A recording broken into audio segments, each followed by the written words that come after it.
This is Lana van Tilburg for Biz News. In a first for South Africa's national and provincial elections, overseas voters can now register online. This weekend, they also have the opportunity to register in person at diplomatic missions. And we are joined by the Independent Chief Electoral Officer, Mamabolo, in the Biz News studios to provide us some insights on how this is going and what voters overseas would need this weekend. Hi, Mr. Mamabolo. Hi, Linda. Thank you very much for the opportunity to be talking to your viewers. Thank you. So this weekend, what's going to happen, and what do people need overseas when they're abroad to go and register?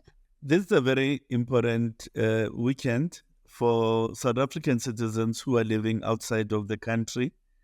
They have an opportunity to register to be placed on the voters' roll. And such placement will allow them to vote on election day when the election is eventually proclaimed. So they do need a South African identity document as well as a passport. And once they are registered, as I say, when election time comes, they can then exercise their right to vote, which is conferred to them by our Constitution, Section 19 to be precise. So you also announced that at 3 embassies or 3 diplomatic missions, that people will not be able to vote in person. Can you just give us a bit of details on that? Yes, we are delivering this project in partnership with the Department of International Relations and Cooperation, DECO, who have now indicated to us that in 3 countries, the missions are not operational. There is Israel, Tel Aviv, Sudan, and Ukraine. And the reasons that they provided is the fact that there are currently security situations that make it impossible for them to operate in those missions. And people in those countries, we still urge them to register, because it may well be that by the time elections come, the conflict situations are resolved and we are able to open and offer them the electoral service. But they won't be able to eventually vote online. That's not available for any South Africans. Indeed, at the moment, voting online is not available for anybody. It's something that we are looking into for the future, because technology is the way things are going. And we have to take advantage of advances in technological innovations, even as an electoral commission. Can we just look at some figures? So how many expats, or some people call them wandering Springboks, are there? People who might want to register abroad?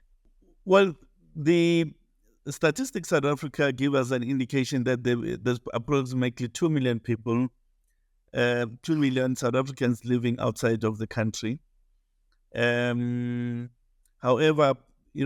we offering this service online, and we ever offering the service physically at the missions, and we are taking out a message out there to ensure that South Africans really come and take advantage of the facilities available to them.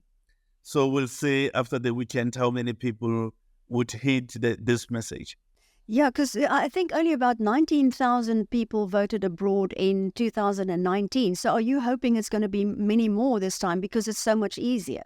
We're hoping it's going to be much more on this occasion, precisely because the registration service, at least, has been made a lot easier than was the case then in 2019. And the DA has put pressure on you, and they even talked about going to court for extra voting stations, not only at diplomatic missions, but other parts, say in up in Edinburgh, or in London and Australia and different places. Would that be possible to add extra voting stations overseas? It won't be possible without a legislative amendment, because the law, which is the Electoral Act, Section 33 in particular, limits the voting facilities to diplomatic missions. Now, the IC has no discretion to go outside the letter of the law. were the law to be changed, by all means, the IEC will pull all stops to make it happen. But we are not able to outside of the injunction of the law. So you've got this massive drive now to get voters registered. Are you worried about the fact that young people have not voted or have not registered for previous elections? What are you doing to encourage them to vote in this election? We're doing quite a lot with young persons. We are in schools through our Schools Democracy Week, where we spend a week in schools, engaging with young people, registering them to the extent that they have IDs and so on. We are also in all TVET colleges and universities of technology, as well as traditional universities, engaging with young people on an annual basis. But we are also on social media, because that's really the platform that young people use in the course of their daily lives. So we are all over social media, engaging young people, advertising them, and so on. And in fact, I think it's important that we say that in the last registration weekend we had in November, a whopping 78% of new registrations were young people. Oh. And it is our hope that that trend continues over this weekend for young people who are outside of the Republic, but also it continues even for the second registration weekend, which is scheduled for the 3rd and 4th of February. Mr. Mamabolo, you talked about social media now. Can you tell us about the measures that the IEC has taken to make sure that disinformation and propaganda on social media is not a serious problem in this election? We're trying our best. It's a very difficult area to work with because, first of all, you need whatever process or mechanism you put in place must be human rights based. In other words, it must respect the freedom of expression of citizens. But that said, we've linked up with social media platforms themselves, Meta, Facebook, TikTok, and so on, and we've signed a cooperation framework. And that cooperation framework works on the basis of reports that are made relating to instances of disinformation or misinformation. Those will be looked at within 45 minutes by a 3-member panel of experts who will then say, in our view, this is purely robust electioneering, or whether this is disinformation, and so on. And on the basis of those, of the recommendation from the panel, they may make a recommendation for a takedown or for a warning to be issued, and so on. And we will then, on that basis, engage with the platform. So that's the infrastructure that we've created to deal with disinformation, which, if not dealt with, could result in the electoral process being brought into disrepute. And where do people report if they think there's been cases of this? They report on real411.org, which is hosted by MMA, which is our partner. And as I say, the intention really is, because speed is of the essence, for the committee within 45 minutes, look at it, make a recommendation, engage with the platform for a takedown or a warning to be issued, or something thereto similar. Does this include X and Twitter or Twitter? X has been a bit difficult. I think we must say they've not come to the party, they've not signed the cooperation framework, but we have not stopped reaching out to them because we do think that they're an important player and they need to be brought into the auspices of the framework. Mr. Mamabolo, the IEC is known for running the elections really well in South Africa, but you've got serious challenges this time with the independent candidates. You might have a very long ballot paper. How are you making progress in handling this election that you've been given? No, there are a number of uncertainties at the moment, but we are preparing on the basis of the worst possible scenario. For instance, we think that if we have participants going beyond 48 on any ballot configuration, then we will probably use a dual column ballot. Now, we've not used that before. Yeah. But if the number of contestants on any ballot configuration go beyond 96, we may have to use a 2-page ballot. And so again, we've never had to use that. But we've prepared the capacity, the printing capacity, working together with the secure printing industry in the country to ensure that should those permutations materialize, then we have the capacity to do it within the limited timeframes that we do. So, and what about some of the more contentious issues, like would former President Zuma, would he be able to be a presidential candidate? Has that now been ruled out by the IEC? No, the matter has not come formally before the IEC. And the reason it has not come formally before the IEC is because candidate nomination has not opened. So all the IEC can do is to indicate what the constitutional provisions are without dealing with the merits of a particular case.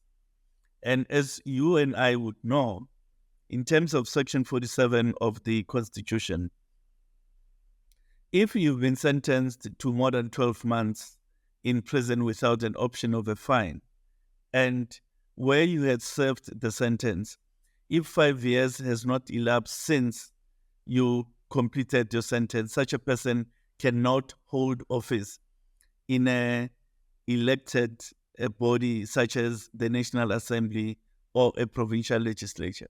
So that's the constitutional provisions, and the IEC has to comply with those. It's not a matter of the IEC making a determination.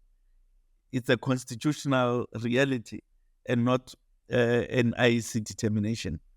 So are there some court cases that would still happen that could delay the process? In other words, like Umkhonto says, where registration for the elections is going to be contested by the ANC? Yes, the ANC has taken the decision of the Commission on Review in respect of the registration of Umkhonto. The matter is before the Electoral Court, and we hope that the court will, in the not-too-distant future, issue its order on the matter, and hopefully everybody accepts the outcome and we move into the election phase. So can we look at the timescale? So if the president announces at SONO, that's what people are expecting, what the planned date would be, would the IEC be ready? No, the IEC will be ready because we started preparing for this election about 18 months ago. So we have to be ready for an election at the earliest constitutional possibility. And that's what we've been doing. And we will be ready for any eventuality in respect of when the election is called for. So you won't ask the government for a postponement because of some of the difficulties? No, certainly not. The court has already told us, the Constitutional Court that is, that you can't postpone an election beyond what is permissible in terms of the Constitution. So we're not entertaining that thought. Whenever the election is called for, we will be in a position to deliver the election. So are you telling people go and register because it might be announced and it's going to be somewhere between May and, the 8th of August? It certainly is going to be between May and the middle of August. So take advantage of the opportunities created for you to register because once the election date is proclaimed, you may not enroll to be on the voters' roll. So really take this opportunity serious because it might just be too late. And just quickly, a recap of what South Africans need. They need overseas, they need their passport and they need their ID books to register for the election, either in person or online. Yes, indeed. Both channels of registration do require a South African citizen who's registering abroad to produce an ID book as well as a passport. Yeah, in the past, sometimes people said that the government, I don't know, they're talking about the IEC, but have a bit of a hostile relationship with the voters abroad. But, you guys are inviting people, go for it, go and vote, go and register, and, you'll be able to vote. Yes, no. We're inviting all South Africans abroad.